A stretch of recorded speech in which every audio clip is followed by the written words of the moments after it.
crazy.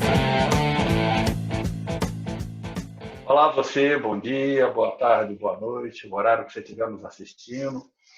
Seja muito bem-vindo. Hoje com um programa muito especial com Ana Paula Borges, que vai conversar com a gente sobre questões ligadas a ensino, questões ligadas ao novo ensino, essa preocupação com a estrutura emocional, com essa preocupação com mindfulness, coisas novas que estão chegando nas empresas, estão chegando nas escolas também. Ana Paula, seja muito bem-vinda, muito obrigado por você estar aqui. E eu vou começar o programa, como ele deve ser começado, perguntando: alô, Bruno, como está Seattle? Grande Rogério, Cadu, Ana Paula. Gente, Seattle hoje está fantástica, está aqui prometendo bom tempo, inclusive a gente está aqui um dia antes do final de semana estendido por conta da independência dos Estados Unidos. Aqui na ilha que eu moro, eles têm a tradição de botar bandeirinhas por toda a ilha, então a gente tem mais de 20 mil bandeirinhas dos Estados Unidos espalhadas pela ilha. Enfim, está um cenário bem bacana. Obviamente que as comemorações esse ano vão ser bem diferentes, né? Uma vez que a gente tem o nosso querido Covid entre nós, mas está tudo em ordem por aqui, Seattle está bem. E eu, obviamente, quero passar a bola para o nosso querido Cadu para falar do meio do mato, diretamente do meio do mato. Como é que estão as coisas aí, em algum lugar entre Tuiuti e Bragança? Em algum lugar. Aliás, eu nunca comentei, né? Eu moro bem perto do sul de Minas e aqui é onde nasce a Serra da Mantiqueira, essa região. Então, vocês podem imaginar que nós estamos no inverno e que hoje eu acordei com 9 graus de temperatura aqui onde eu moro. Então, mas mantive a minha rotina da minha ducha gelada de manhã, mesmo no inverno. E a natação naquela piscina de 6 metros, que é incrível, que a gente sabe... Natação na minha piscina olímpica de 8 metros. Não nadei porque, cara, ducha gelada de manhã, ok, faço isso há muitos anos, mesmo no inverno, mas piscina não. Piscina não dá e aí eu estou esperando voltar, a volta da primavera, para eu poder voltar a nadar, porque o que dá para fazer hoje, diferente de você, né, Bruno, que joga golfe, né? O que me resta é uma caminhada, porque nem bicicleta eu não consigo, porque aqui é tudo sobe e desce e tem os cachorros dos vizinhos que correm atrás, então eu não posso nem de bicicleta eu consigo andar. Então tem que ser uma caminhada ou então aqui, porque é o seguinte, a gente aqui nesse programa já falou muito de saúde mental, de saúde emocional, aliás hoje com a Ana Paula a gente vai explorar ainda mais esses temas, com toda a experiência dela. E aí a gente falou disso, mas não fala muito de saúde física, né? Porque é o tripé, saúde física, mental e emocional, que formam a saúde integral. Então, depois a gente tem que falar de saúde física um dia desses também, porque eu preciso me cobrar disso, estou muito paradão. É isso aí. Muito bem. Todo mundo que está em quarentena precisa se cobrar de saúde física. Ana Paula, muito obrigado. E eu vou começar te perguntando, você é PhD? Você é professora da Fundação Getúlio Vargas. Você tem uma experiência vasta em marketing, planejamento estratégico, e você escreve um livro sobre flow mind, sobre felicidade, criatividade, o agora. Como é que você se define como profissional? Bem, primeiramente queria agradecer o convite, é uma alegria estar aqui com vocês. Tenho certeza que vai ser um papo muito bom. Como é que eu me defino? Bem, eu sou uma professora de carteirinha, assim, eu me lembro que desde pequena eu morava numa casa grande, quase que um sítio, e na minha garagem tinha um quadro negro com giz naquela época, olha que delícia, aqueles gizes coloridos, e eu brincava de escolinha. Então, eu sou uma professora nata, e quem gosta muito de ensinar, gosta muito de aprender. Então, se eu pudesse me definir, eu seria uma professora aprendiz.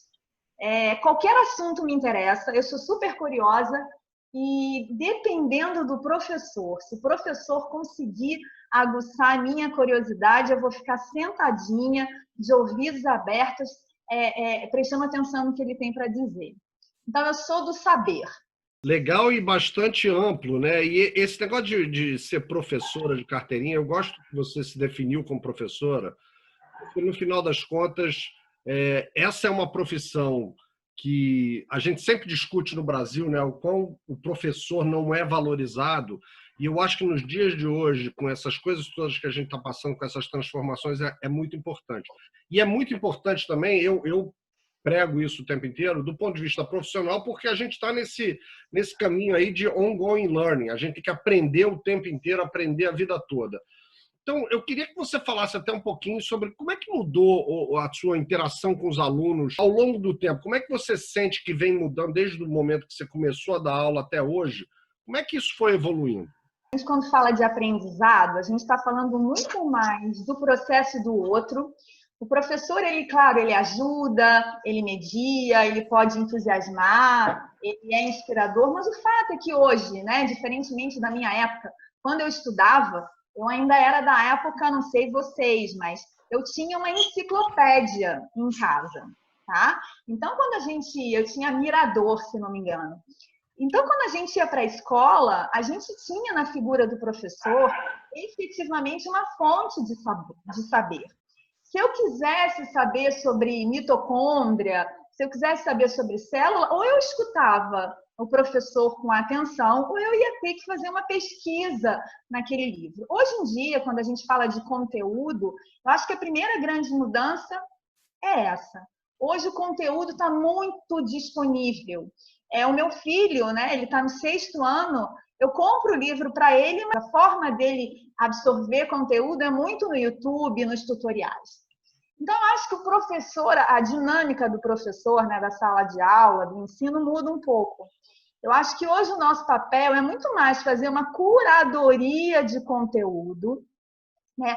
Muito mais tentar ajudar a esse aluno a entender o que é relevante, a fazer um recorte mais interessante e realmente ser um facilitador. Antigamente, o professor, né, muitas escolas até mais tradicionais, eu venho de escola religiosa, então o professor ele ficava num tablado um pouco mais acima e ele era a fonte e a origem do conteúdo. Hoje, quando a gente fala em metodologias ativas, como o aluno protagonista do processo, na verdade, essa relação ela está mais equilibrada e eu me entendo mais como alguém que costura, né, que conduz o processo, mas o grande motor de ensino-aprendizado é o aluno, né, quando ele tem interesse, obviamente. É aí que tá. Você falou uma coisa crítica, né? Quando o aluno tem interesse. Eu fico me lembrando da época que eu também estudava e tinha que fazer as pesquisas na enciclopédia, diferente de hoje, que é só pegar o telefone e abrir o Google, eu tinha que pegar um ônibus, ir até a biblioteca da cidade. Eu falo isso para as minhas filhas também. Para vocês é muito fácil acessar o conteúdo, era muito mais difícil. Mas havia alguma coisa por trás que era esse interesse. Então, determinadas matérias tinham o meu interesse. Por que eu não tinha para outras? E aí você falou isso também. Porque o professor não instigava, ele não criava, e esse papel do professor de criar o interesse, e claro, do aluno ter a curiosidade, é o que faz isso ser tão hoje forte, quando você tem talvez um conceito ainda começando de aprendizagem autodirigida, né? De buscar o que te interessa, é aonde que você quer navegar nesse processo que hoje está muito diferente da nossa época. Apesar da plataforma, do meio pelo qual a gente aprende ter mudado extraordinariamente ao longo dos últimos 20, 30 anos, né? A gente sai de um ambiente concreto, de carteira, com quadro, né? Com lousa, para uma plataforma completamente digital, né? Os LMS, os Moodles, independente da plataforma, a gente tem inteligência artificial, a gente tem uma série de tecnologias trabalhando a serviço da educação. Mas, infelizmente, com raríssimas exceções, quando a gente fala de educação básica, de educação universitária e até pós-graduação, o que se ensina é muito semelhante ao que a gente aprendeu. Então, existe uma lacuna muito grande entre forma, que realmente avançou, e conteúdo. E aí, a gente sabe, né, que o indivíduo ele pode ser automotivado, né? A gente precisa encontrar a motivação dentro. Mas eu devo confessar que muitas vezes eu olho os meus sobrinhos estudando e falo, caramba, eu estudei isso há 35 anos atrás.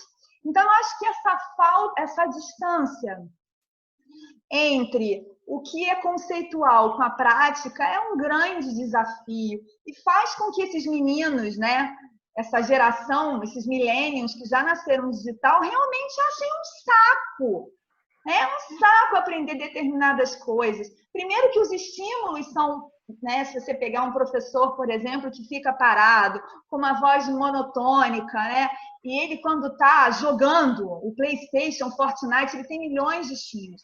Acho que a primeira coisa é a forma. A forma, apesar de ser mediada pela tecnologia, ainda é muito tradicional. E o conteúdo, tem coisas que realmente ficam cada vez mais descoladas da realidade. Então, apesar de eu achar que os alunos precisam ser automotivados, eu acho que a gente está pecando na nossa forma de motivá-los e de inspirá-los. Dentro disso tudo, você falou um pouco dos sílabos também. Né? Como é que o conteúdo que a gente está ensinando, será que é a mesma coisa? Mas será que é? Eu começo a ver, pelo menos, algumas tentativas de conteúdos diferentes. Eu vi um projeto muito interessante de ensino como serviço, ao invés de ter a instituição como sendo a dona do programa, fazendo com que o aluno determine qual programa que ele quer seguir, etc. E você mesmo, né, me parece que traz muito dessa questão da neurociência, de flow, de mindfulness, para a sala de aula e para as práticas que você tem, não só em sala de aula, mas até no seu trabalho com empresas. Eu queria entender um pouquinho disso e ver como é que isso pode ajudar nessa mudança ou nessa evolução do conteúdo que você falou. Eu acho, Bruno, quer dizer, existem várias iniciativas incríveis, extraordinárias. A gente hoje está falando do microlearning, né? Então, a gente não tem mais as aulas, né? Em várias instituições de ensino, a gente não tem mais aqueles tempos de 50 minutos que hoje em dia, a gente fala de pílulas de aprendizado de 15 minutos, exatamente porque a gente entende que o nosso cérebro, ele gasta muita energia se precisar sustentar o seu foco de atenção por um período longo de tempo. Então, quando a gente vai lá beber, né, dos grandes fundamentos da neurociência, a gente sabe que existe uma curva normal muito curtinha, que é o período ótimo para a gente conseguir captar a atenção. Então, acho que isso é uma coisa que mudou. A forma mais encurtada da gente transmitir conhecimento. Uma outra coisa são realmente essas trilhas de aprendizado. Né? Hoje a gente já vê várias escolas onde você não tem mais a grade fixa. A gente faz uma espécie de diagnóstico, de assessment com o aluno, e a partir dos estímulos e das expectativas e dos desejos, ele vai trilhar caminhos de aprendizado diferenciados. Então, eu tenho, sei lá, 50 disciplinas, eu tenho uma turma de 30 e cada aluno, imagina uma análise combinatória, vai poder fazer o seu próprio curso. Então, isso é uma coisa que a gente já percebe, uma tendência. Uma outra coisa é o conceito de projeto. Cada vez mais as instituições trabalham a ideia do projeto. Antigamente, a gente trabalhava os conteúdos quase que autocontidos. Eu vou aprender contabilidade, eu vou aprender pessoas, finanças, projetos. Hoje, esquece isso tudo. Eu tenho um objetivo de projeto e aí eu bebo dessas teorias a partir do momento que elas puderem me ajudar. Então, assim, na verdade, Bruno, a gente tem algumas coisas acontecendo. Mas quando a gente olha o nosso país, que é quase um continente, a gente sabe que essas mudanças ainda são muito incipientes e, infelizmente, disponíveis para uma parcela da população ainda muito pequenininha. Né? Quando a gente fala de Brasil, o modelo mainstream da educação tradicional ainda é o que a gente tem. Quando você fala de aluno e você fala de estrutura emocional, e você está muito conectada com o mundo profissional também, você começa a trabalhar outros temas dentro da sala de aula, que é a própria origem do seu livro. Conta um pouco para a gente como é que é essa descoberta e como é que você vê os efeitos disso nos alunos.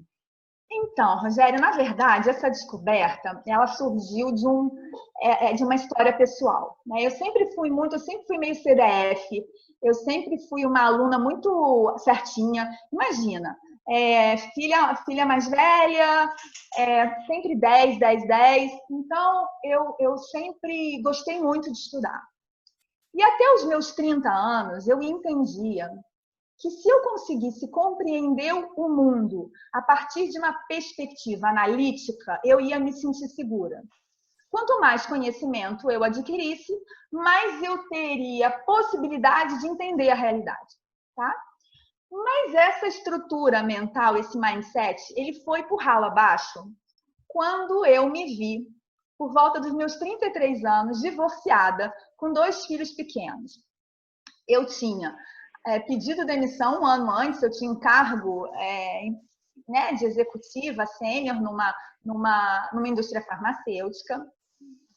Tinha decidido que eu queria seguir a carreira acadêmica, que ia trabalhar com consultoria. Nesse período, decidi que eu queria engravidar do meu segundo filho. E na semana que meu filho nasceu, o meu marido pediu o divórcio. Então, naquele momento, tudo que eu entendia como estrutura de base, né, e servia para eu entender a minha identidade, a Ana profissional, a Ana casada, ruiu.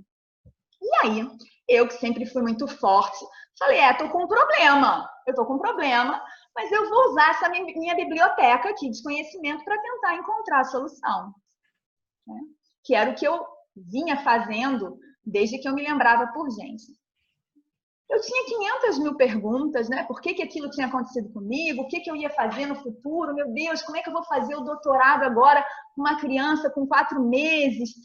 Pedir demissão e vou ter que voltar para o trabalho? Será que eu vou conseguir amamentar? Ou seja, a forma como eu entendia de buscar informação e encontrar respostas que eu tinha sempre me fundamentado não servia mais. Tá? As perguntas se proliferavam e eu não encontrava respostas. E nessa busca incessante por soluções, a minha ansiedade explodia. Até que um dia, uma noite, depois de ficar, 3 noites sem dormir, eu falei, cara, eu preciso fazer alguma coisa.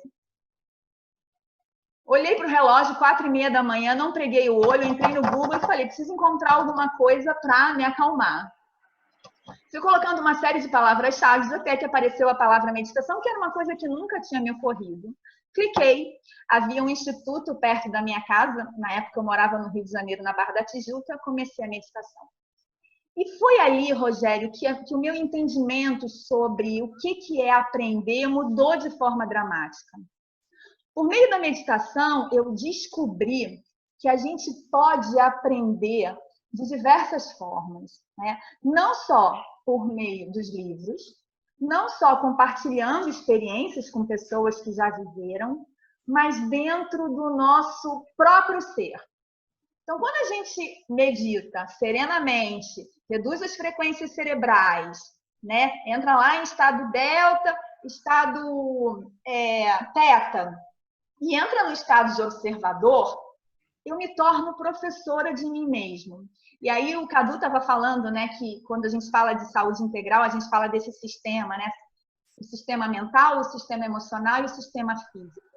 E aí eu comecei a descobrir que muitas das perguntas que eu fazia, eu conseguia encontrar quando eu me colocava nesse estado de observador.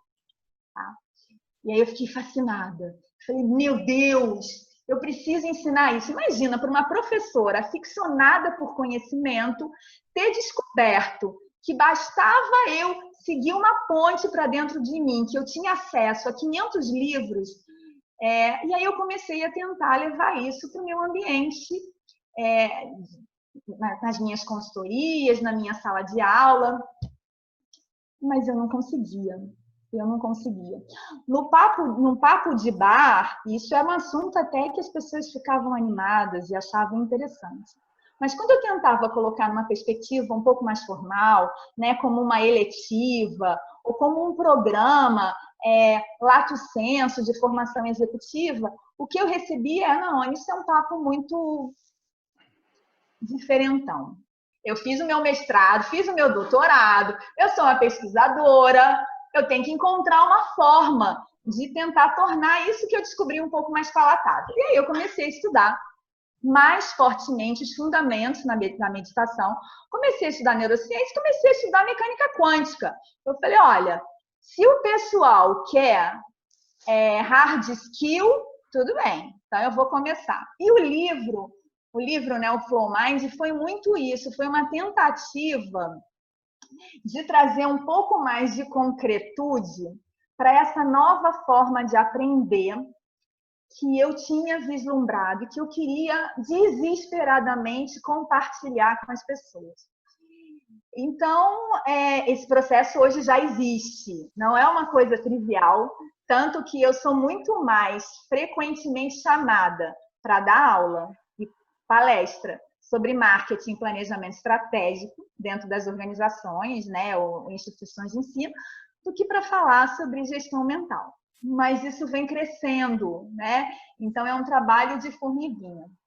Por quê? Porque eu acredito que a gente está numa terceira onda de aprendizado, né? Então, se a gente estivesse falando até a década de 80, né? Final da década de 80, as instituições e as empresas buscavam muito o hard skills, as competências técnicas, né? Então, eu quero o cara que tem uma formação boa em projetos. E aí, beleza. Então, eu contratava as melhores cabeças e esses caras realmente eles sabiam o que fazer. Eles sabiam o que fazer. Só que as organizações começaram a perceber que não bastava que o funcionário, que o colaborador soubesse o que fazer. Ele também precisava entender como fazer. E aí entrou a galera, né, da gestão de pessoas, das teorias comportamentais, muita coisa de psicologia entrando nas organizações. E aí a gente começou uma nova onda de aprendizado nas escolas de negócio, que foram os soft skills, né? Então, vamos aprender a escutar, vamos ter empatia, vamos ter relacionamento interpessoal. E durante um tempo, as organizações ficaram felizes, porque entenderam, agora sim, eu tenho um indivíduo mais integral, mais completo. Mas os anos passaram, e aí a inquietude começou de novo, né? Cada vez o RH mais estratégico. Putz, cara, mas esse cara não está conseguindo performar, né, como poderia. Os níveis de ansiedade, de estresse, de burnout da minha equipe estão crescendo. Por mais que sejam profissionais, né, de primeira linha, eles não conseguem se entender. Existem jogos gravíssimos, sérios de poder, né? Cada vez as pessoas, alguns executivos, principalmente mais sêniores, muito apegadas às suas narrativas pessoais. Cara, o que será que a gente precisa ensinar? Então, eu entendo que a gestão mental, mais do que a gestão mental, a gestão de si é essa nova onda de conhecimento. Mais do que a gente aprender recursos, ferramentas, técnicas para gerenciar o lado de fora, a gente precisa aprender a gerenciar esse sistema aqui. Tem esse lado que fica um pouco teórico demais, mas eu acho que hoje a gente vai trazendo isso para um aspecto muito mais tangível. A gente precisa disso, né? E você vê os picos de... A gente falou isso em outro programa aqui, como as pessoas estão mais ansiosas, mais depressivas, e é importante que elas aprendam a entender elas mesmas. E eu acho que isso no jovem é uma coisa que me preocupa muito, porque essa é uma geração que vem... não estou nem falando dos milênios, estou falando já na geração pós-milênios, que tem a social media aí, está exposta, ao mesmo tempo que ela está mais isolada fisicamente, ela está muito mais exposta publicamente em tudo que elas sentem, as suas vulnerabilidades, e isso traz uma pressão muito grande para eles e muito cedo faz com que eles tenham que entender como administrar relacionamentos. Então, eu acho que mindfulness, meditação, nunca foi tão importante. E se a gente pudesse ter esse soft skill como parte realmente dos currículos e dos aprendizados desde cedo, talvez a gente estivesse dando uma contribuição muito grande aí para as novas gerações. Houve um boom da meditação, principalmente agora no Covid, né? Todo mundo falando de meditação. Eu acho isso, por um lado, muito legal, porque torna essa ciência um pouco mais palatável. Mas, ao mesmo tempo, rapazes, eu confesso que, na verdade, analisa muito. Para a grande maioria das pessoas, meditação virou sinônimo de relaxamento, né? E quando eu procuro levar esse tema para as organizações, a gente se distancia disso.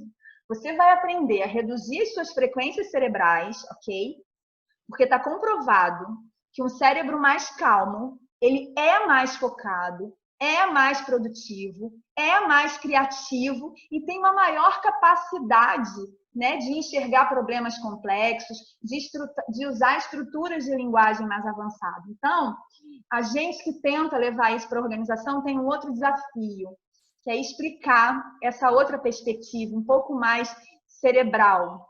E explicar isso que você falou, que não é uma questão de você simplesmente deixar todo mundo relaxado e tal, mas que tem muito mais essa questão da conexão, essa questão da concentração, inclusive porque, como nós temos tantos estímulos, está mais difícil de se concentrar.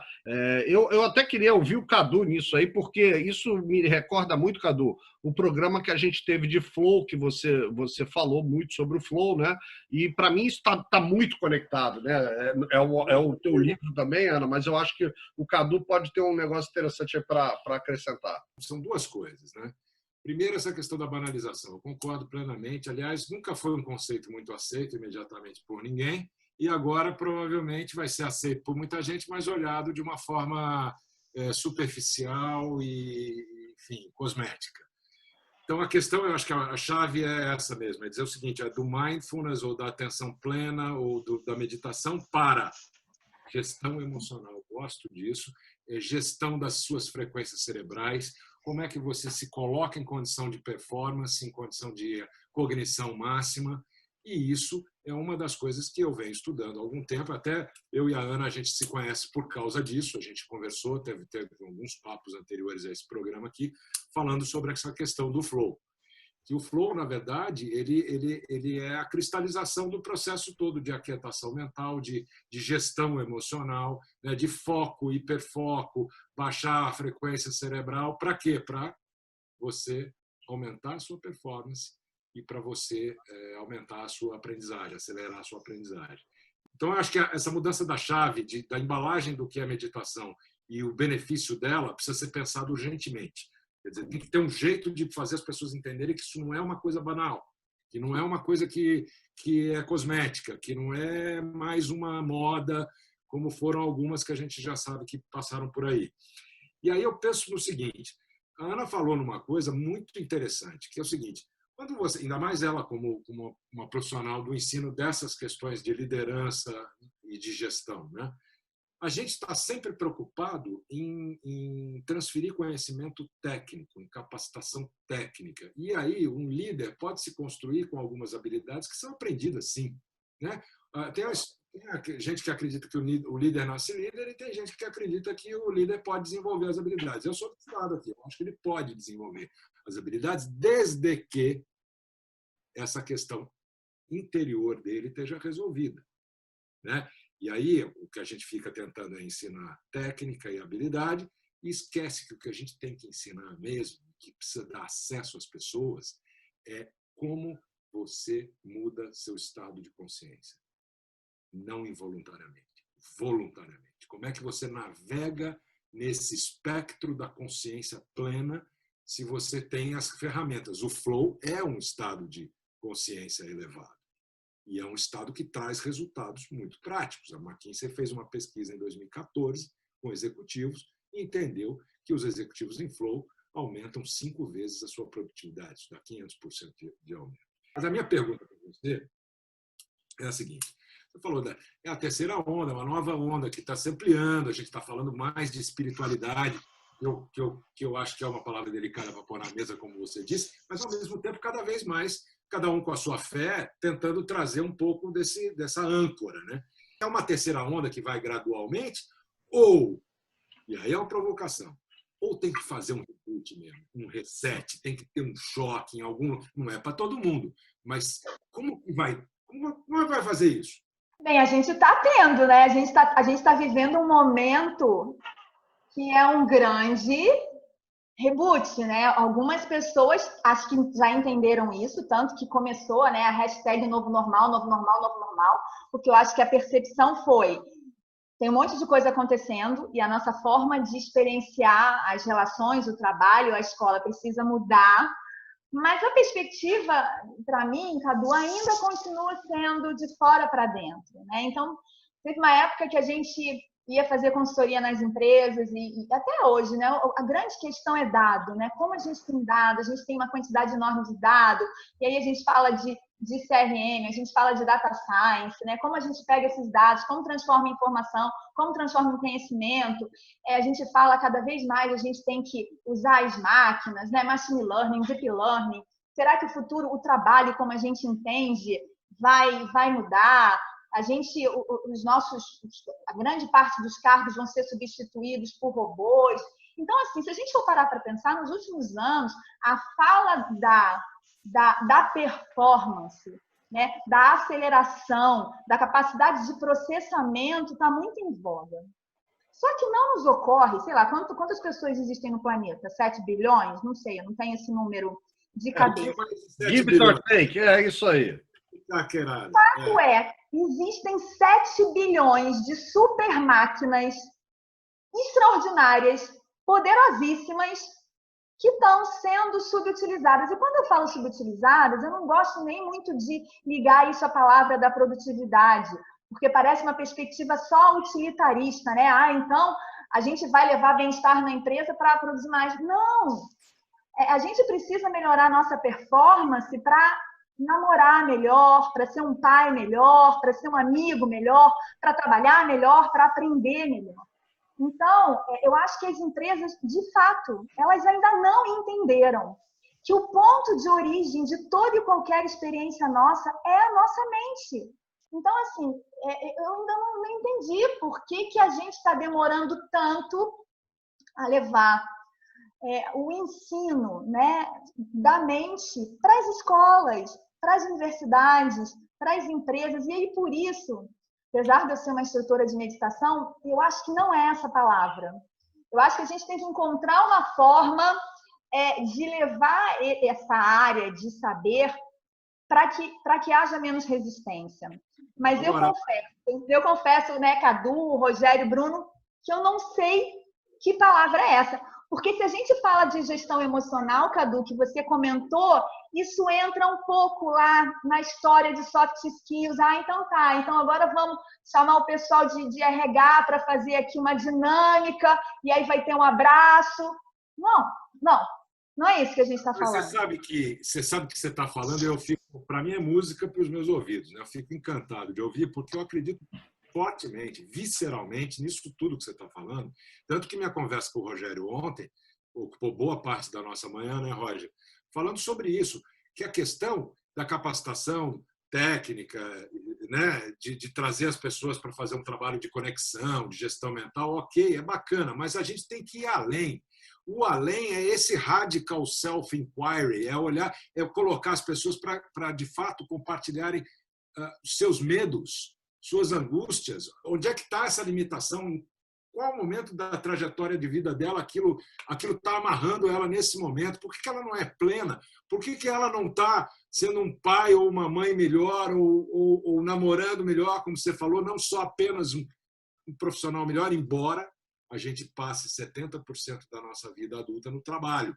A média é essa, são 90 mil horas, se não me engano. Então, quase metade da sua vida você joga fora, porque você ou está ruminando o passado, ou está sofrendo por um futuro que você não sabe se vai acontecer.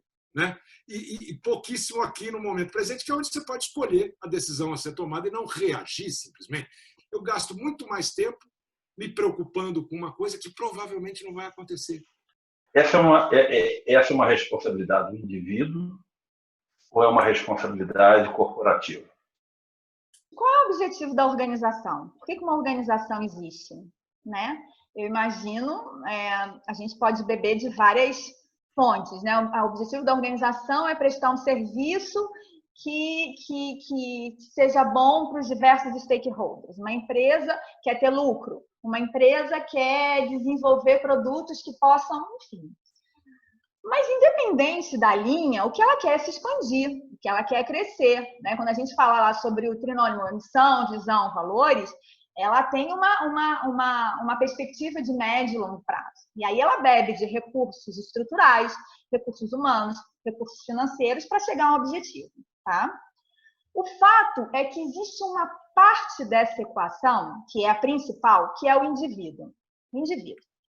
Quando a gente olha, né, as pesquisas de grandes, né, dessas associações mundiais de recursos humanos, o que a gente vê? A gente vê que o número de absenteísmo está crescendo, que o número de funcionários executivos, burnout, estresse, ansiedade tem crescendo. Quando a gente estuda, pega essa geração mais nova, e eu venho disso porque eu dei aula em faculdade no FGV, no IBMEC e na SPM, essa garotada, uma grande maioria, não está nem um pouco afim de ir para a instituição. Eu, que tenho 46 anos, tenho vários amigos meus pares, né, que eu dou mentoria, que não querem mais a empresa. Então, assim, eu acho que a gente tem oportunidade de melhoria. E só me ocorre melhoria no indivíduo. Quando a gente fala de cérebro, a gente não está falando de uma perspectiva terapêutica. Se desidentificar das situações que vivem. Eu vou usar uma metáfora boba, tá? Se me permitem. Imagina que a gente pensa que é um barco. E a gente todo dia bota o barco no mar. E a gente fica torcendo para o mar tá flat e o dia tá ensolarado. Porque aí a gente sabe que a gente vai ter um dia bom. Mas, de repente, alguma coisa muda, o mar começa a encrespar, o céu fica cinzento, e aí esse barquinho, né, em função das circunstâncias, começa a se sentir vulnerável e inseguro. A grande maioria das pessoas acredita que ele é o barco. E aí fica muito refém das circunstâncias. Se a empresa está bem, se o market share está crescendo, se eu estou empregada, se eu estou namorando, eu estou bem. E consigo até manter um certo equilíbrio para lidar com as situações com uma certa clareza e assertividade. Mas se alguma coisa no meu externo muda, eu fico muito vulnerável. Então, quando a gente fala de gestão mental, de gestão de si, é a capacidade de fazer com que a gente entenda que a gente não é o barco, a gente é o capitão. Por meio de uma mente mais clara, eu consigo pegar o leme desse barco e lidar com os desafios de uma forma, de uma perspectiva mais isolada. Isso é inteligência pura, isso é competência, isso é sabedoria, né? Se as empresas focarem, e se as pessoas dentro das empresas, os líderes dentro das empresas, focarem em criar um ambiente seguro, um ambiente propício às pessoas poderem desenvolver esse tipo de inteligência, eu acho que esse é o papel. A jornada, na minha opinião, é individual. Eu queria só voltar aqui a um ponto que você falou, Ana, que é a questão da inteligência intuitiva. Né? E eu acho que a tua linha é muito nessa de desenvolvimento da nossa capacidade, da nossa inteligência. Eu acredito muito nisso. Eu acho que isso que você está falando está caindo um monte de ficha aqui para mim. Mas se você pegar inteligência intuitiva, na minha visão, pelo menos, é a capacidade que a gente tem de como é que a gente vai pensar de uma forma holística, como é que a gente vai conseguir analisar esses paradoxos e até de uma perspectiva de fora, como é que a gente consegue ouvir e se conectar, não só com a gente, mas com os outros, né? Como é que a gente lidera por influência, não pela organização. Então, eu acho que quando você pega e amplia esse conceito ou você vai mais fundo, nesse conceito de inteligência intuitiva, eu acho que tem um ganho enorme para as empresas que adotarem isso e que permitirem que suas equipes possam, de fato, evoluir nesse sentido. Ana, eu tenho uma questão que me acompanha há muito tempo como executivo, que era pessoas brilhantes, pessoas de altíssima capacidade, que num determinado ambiente elas se manifestavam enormemente e, de repente, quando elas tinham alguém que era mais duro, alguém que era mais dominante, elas se anulavam totalmente. Tem pessoas que, quando o mar encrespado é um ser humano próximo, ele fica completamente inibido. E eu queria que você conversasse um pouquinho como é que é a sua experiência em lidar com esse tipo de situação, Como é que você fortalece a estrutura emocional dessa pessoa? Então, a gente é feita de informação, né? Então, Rogério, quando você nasceu, a sua biblioteca estava praticamente vazia, né? Tinha umas prateleiras e não tinha muitos livros. Aí você aprendeu a falar, você foi para a escola, você começou a ter experiência, começou a botar um monte de livro, um monte de livro. Então, hoje, se a gente entrar aí dentro, quem é o Rogério? Rogério é informação, né? Informação. Essa informação tem uma parte cognitiva, que é preto no branco. Ontem eu almocei macarrão à bolonhesa, e tem uma parte emocional, tá? Se a gente estudar desde Freud até o Kahneman, né, que ganhou o Prêmio Nobel de Economia, o Goleman, o que a gente sabe é grande parte das informações que estão aqui dentro a gente não tem acesso. Elas enviesam a nossa escolha, elas afetam a nossa vida, só que a gente não tem muito conhecimento. Então, isso mostra que a gente tem uma capacidade de reação imensa. Se a gente deixar a nossa mente no comando, nosso cérebro, né, que é o órgão que mais gasta energia, ele provavelmente vai procurar seguir caminhos conhecidos. Porque os caminhos conhecidos, as trilhas já andadas, primeiro, são conhecidas e o reptiliano fica feliz porque ele se sente seguro e eu vou consumir menos energia. Tá? Então, só que esses livros, essas informações prévias, que muitas vezes fazem com que a gente seja super eficiente, porque a gente responde de bate-pronto, não precisando reaprender, também tem muita informação defasada. Tem muita informação, principalmente quando a gente era menorzinho e não tinha muita capacidade de elaborar as coisas, que nos colocaram em dúvida a nossa capacidade de ser amado, de falar em público, de defender as nossas ideias, de se posicionar. Então, isso fica com a gente.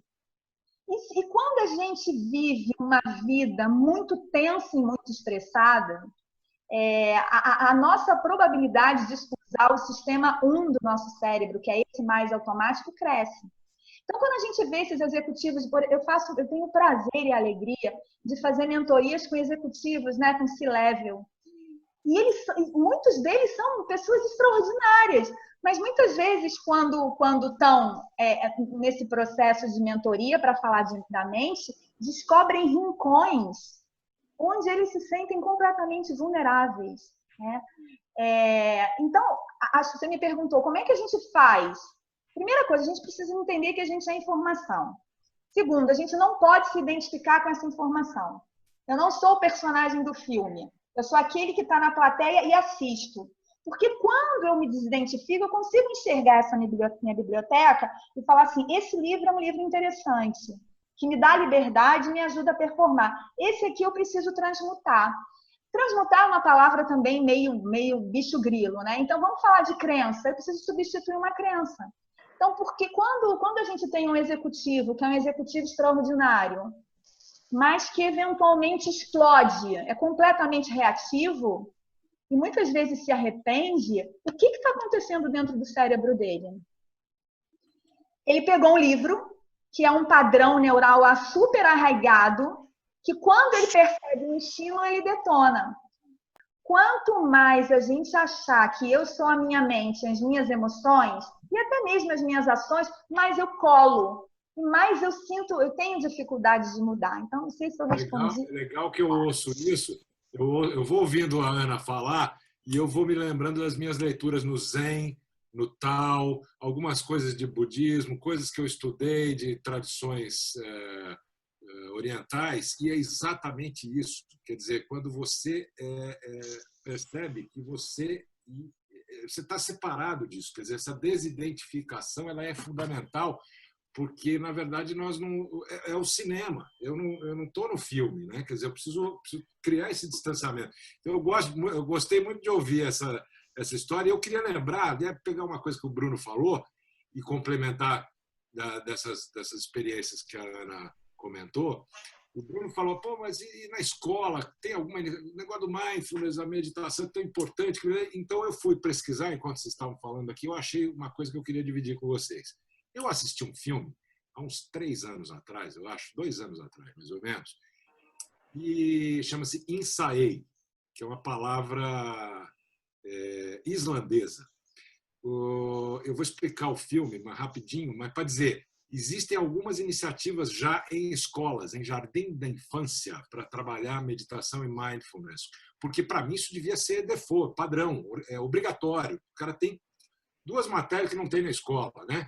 No jardim da infância, essa questão da aquietação, meditação, mindfulness, e um pouco mais para frente, com as crianças mais crescidinhas, inteligência emocional, todos os fundamentos da inteligência emocional. Ninguém pensa nisso, né? Até que eu vi esse filme e vi que tem algumas escolas, acho que é na Irlanda. Na Irlanda os caras estão fazendo isso. O nome do filme está na Amazon Prime, está no ar, porque eu fui procurar isso agora. É um filme de 2016.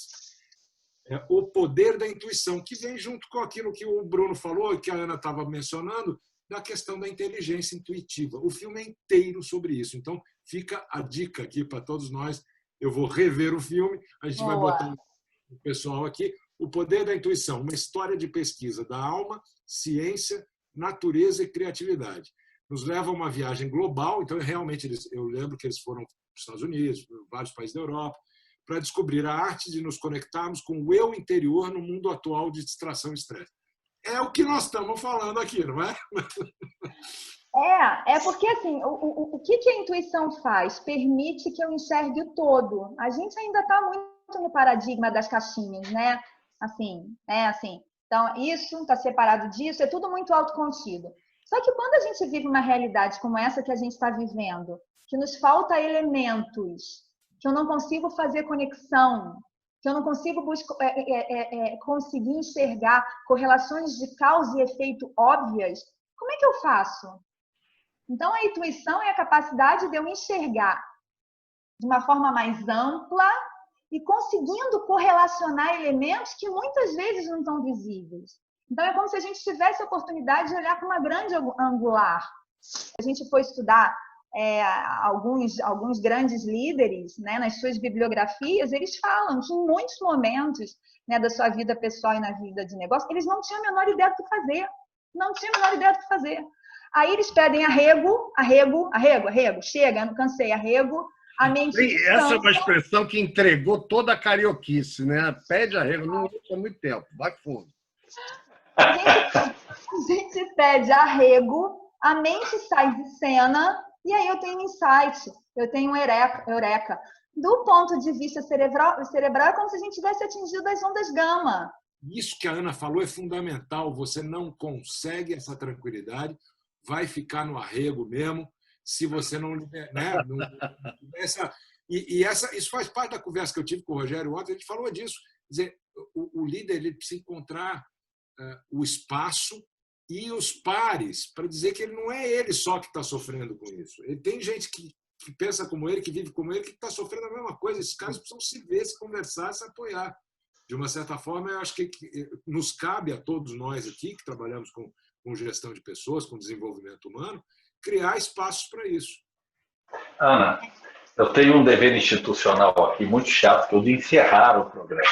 E essa é uma conversa que não devia acabar, porque um assunto puxa o outro, a gente não tem vontade de parar. O tempo passou, a gente nem percebeu.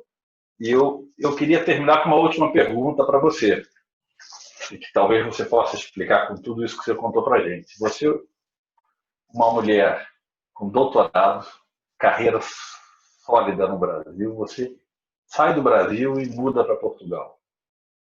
Como é que foi isso? Que coragem é essa? Conta para a gente de onde você tirou essa força. Olha, eu acho que foi a minha intuição. Eu morava no Rio de Janeiro, sou uma carioca apaixonada pelaquela cidade. Sempre trabalhei demais, né? Sempre trabalhei muito, meio muito workaholic. E num determinado momento, falei, cara, meus filhos ainda são pequenos, eu ainda vou ter que sustentar esses dois aqui muito tempo, né? Trabalhava como superintendente da FGV, então eu falei, gente, eu preciso arranjar uma outra forma. Eu queria uma outra forma que me desse mais flexibilidade, mais tempo e que fizesse com que eu pudesse andar mais devagar. E eu botava a minha cabeça para pensar e a conta não fechava. Mas você vai fazer o quê? Você vai sair da empresa? Mas você vai fazer o quê? Né? Mas você vai continuar morando na Zona Sul? Mas as crianças vão estudar em escola pública? Mas só de escola é 5.000. A conta não fechava, né? Mas o fato é que havia um desejo aqui dentro de mudar a forma de se viver. Eu dava aula, eu sou instrutora de meditação, e eu falava de uma coisa e a minha rotina era muito acelerada. Então, o que me fez mudar, né, foi uma vontade de mudar, mas eu não tinha o caminho. Eu não sabia como eu ia fazer. Mas como dizem, que o caminho aparece quando a gente começa a andar, é isso que eu estou fazendo. Então, dia 18 de junho, eu fiz 1 ano aqui. Legal. Eu não tenho todas as respostas, mas estou feliz em caminhar. Estou feliz em caminhar. E estou fundamentalmente com mais tempo para os meus projetos, que eu considero importantes, que me fazem mais feliz, né? Muito obrigado. Teremos muitas conversas como essa, viu? Foi um prazer. Muito obrigada pela oportunidade. Foi um papo bom demais. Que bom. Obrigado, Turma, uma delícia como sempre. Obrigado a vocês. Eu tenho certeza que a gente vai ter novas oportunidades para conversar, porque esse papo está só começando. Então não vai embora ainda, porque como é gravado, a gente vai parar, depois eu vou editar, você fica aí ainda para a gente conversar mais um tiquinho, se você puder. É isso, pessoal? Então, é isso, Cadu. Bruno, um abração. Gente. Até semana que vem. É, mas